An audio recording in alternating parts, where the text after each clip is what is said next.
What's up, guys? It's George from Team Starlight, and today we've got a very cool deck profile for you all.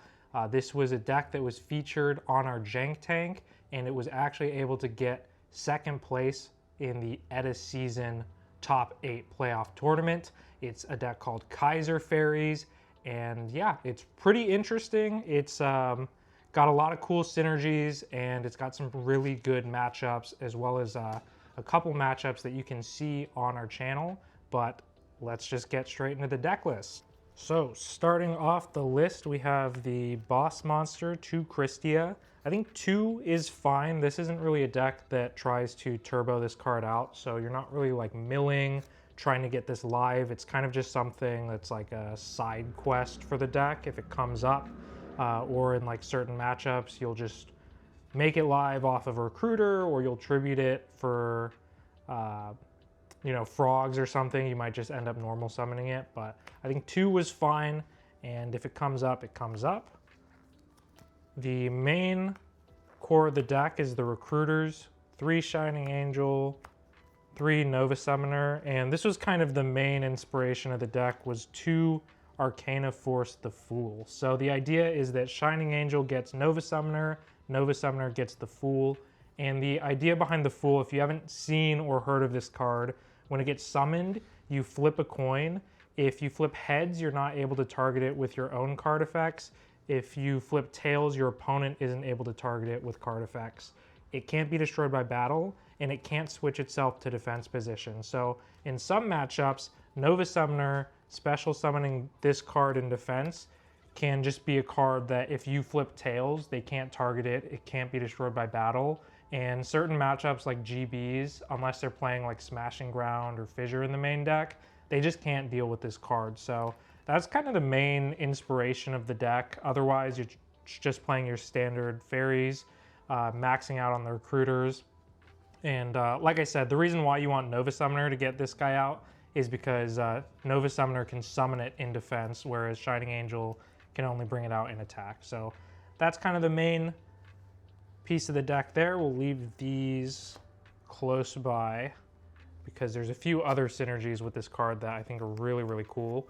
Otherwise, we're just running some hand traps, triple herald, 1 purple light, 1 green light, and 2 honest. So for the most part, this is pretty standard. These 5 are normal in fairies. Purple light and green light, I think, are great. I think if I could go back, I would probably just play more purple lights and just play 2 copies over the green light, just to deal with battle traps. Deep Prison is kind of a problem for this deck with the recruiters and Christia, and green light in theory was meant to protect from like heavy storm or big sweepers. It's really nice when you use green light to stop like a black whirlwind, but I think for the most part, 2 purple light would be great. Otherwise, like I said, all this really, really standard. And for the other fairies, we have kind of like our grind game. We've got 3 Dimensional Alchemist, 3 DD Warrior Lady. So I would say that this is what makes the deck a little bit different from a similar build by Raunek. So Raunek came out with a build based off of cards like Arcana Force, the Fool, and Kaiser Coliseum. And what makes this deck a little bit different is Raunek's strategy in that build was just to stall out his opponent. He played cards like Avarice to make sure he could like grind through and always have more cards in his deck.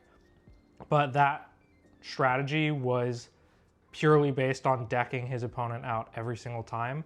This feels a little bit different, mainly because I don't like the idea of going into time every single match with that strategy. And Dimalk and Warrior Lady are just solid cards. You see them in fairies all the time.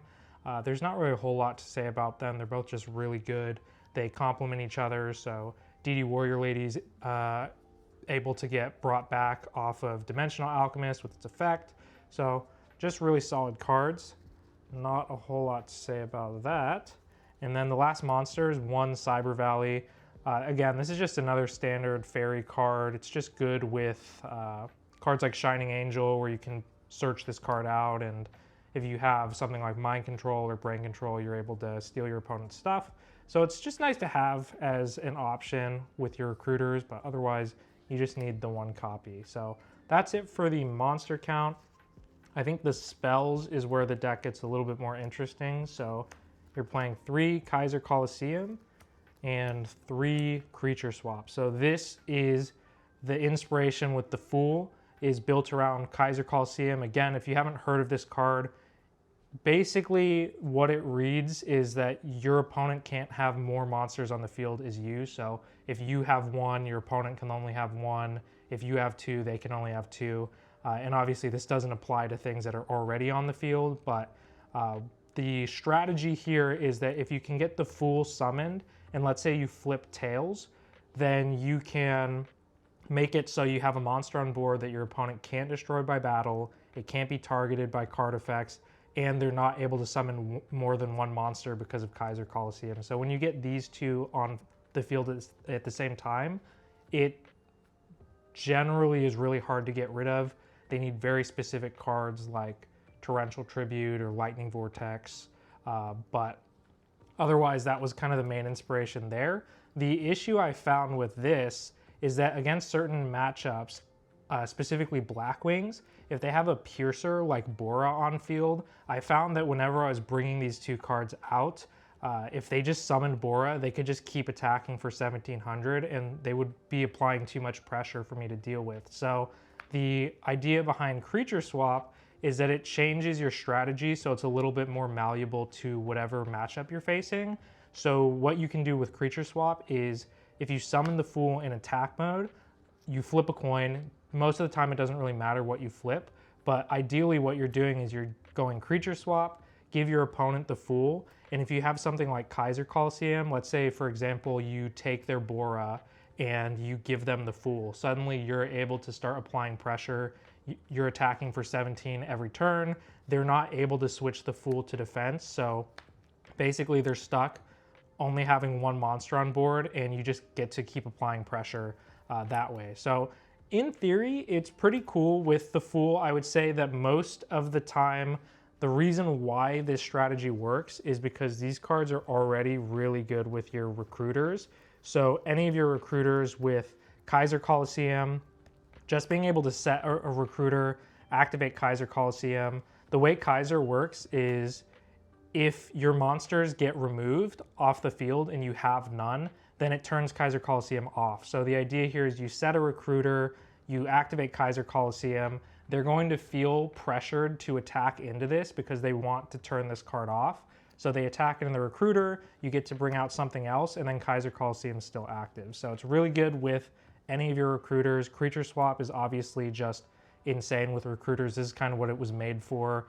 You can see in one of our feature matches against Diva Hero, we're able to go +3 because we're able to steal a Goyo off of Creature Swap and then give them a recruiter, get the recruiter back off Goyo's effect, and then summon another monster from the recruiter. So the reason why this strategy felt really consistent is because these cards are just generally good with what you want to do anyways. And then the Fool always felt like kind of a side strategy into certain matchups like gadgets. This card was really good. I was able to get like this combo off, having these 2 cards on field, stealing their gadget and just hitting for 14 every turn.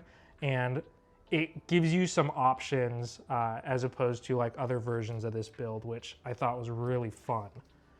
Otherwise, for spells, you just play all the good ones: Mind Control, Brain Control, Heavy MST. Obviously, these are great with Cyber Valley, which is searchable, and then generally you can go Brain Control, Tribute for Christia, or you also play Herald, which is a tuner. So these cards are great. These 2 cards are obviously great.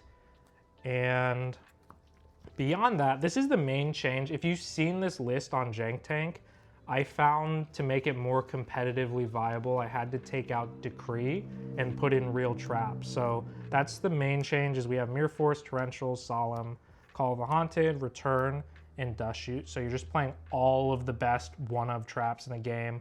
I found that Decree just felt like it was stalling out for a few turns, but as soon as they dealt with the Decree, you were facing, like, for example, Blackwings, and they have 5 cards in hand and 4 back row, and now that the decree is off the field, they start applying pressure to you. And this deck is not one that is able to take advantage of decree by going for like OTK pushes. Your best bet is like slowly chipping away with the recruiters every single turn. So this was the main change, and this felt really good. Solemn came up multiple times where it was much better to have than something like decree. So otherwise, I think that's the entire main deck. Like I said, the only thing I would change is the Herald.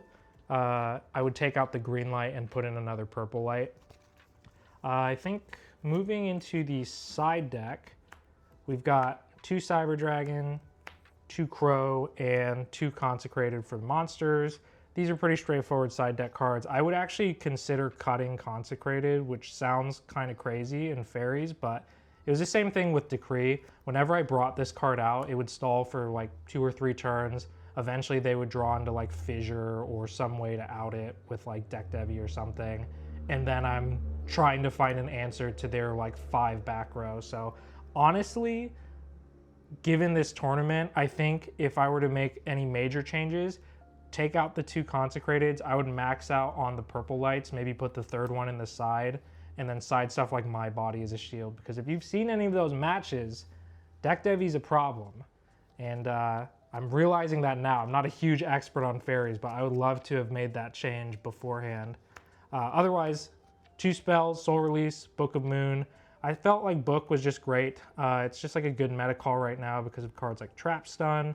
And Soul Release is something you need to make your Christie alive. Originally, I think I was maining this in the original Jank Tank build, but I just figured I wanted to have like Mind Control over Soul Release. In the matchups where Soul Release is good, you just always side this in, and sometimes you can make your Christie alive, which is even better. But as a side deck card, I felt like it was fine. And then speaking of Trap Stun, we're also running 3 Trap Stun, and then just a bunch of Floodgates, 2 Oppression, 2 Masker Restrict. The Trap Stun feels great because I thought about siding the decrees, but I didn't like the idea of having to take out any of these traps. So I chose to just put in the Trap Stuns in the side. Because you play 3 of them, you see them more often, and you still get to play all of these cards. So I felt like these were really, really good. Obviously Oppression and Masker Restrict, those are fantastic cards. These don't hit anything that you do. The only thing you special summon is Christia, which you can normal summon, and the only thing you tribute is Christia, which you can special summon. So these cards are just always really good. I'm not used to playing them because usually I play Frog, so it was nice having them as an option. And then for the extra deck, it's not really a whole lot to say. There's like Chimera Tex, Armory Arm, Catastor. You're just playing all the good ones.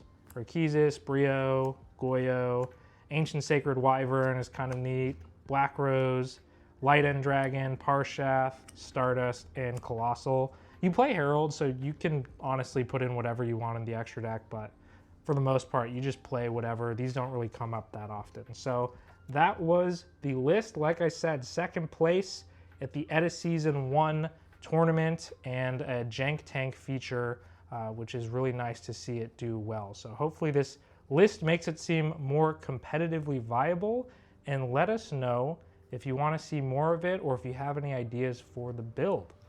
All right, see ya.